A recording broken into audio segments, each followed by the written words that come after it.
নবীজি আরো বলছেন, আমি জাহান্নামে গেলাম, জাহান্নাম আমাকে দেখানো হলো এবং সেখানে আমি একজন ফেরেশতাকে দেখলাম। কি দেখলাম?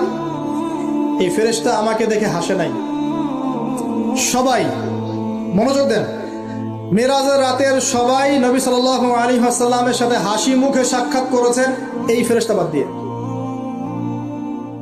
নবীজি বললেন জিবরাইল আলাইহিস সালামকে, সে এত গম্ভীর কেন, তার চেহারা হাসি নাই কেন?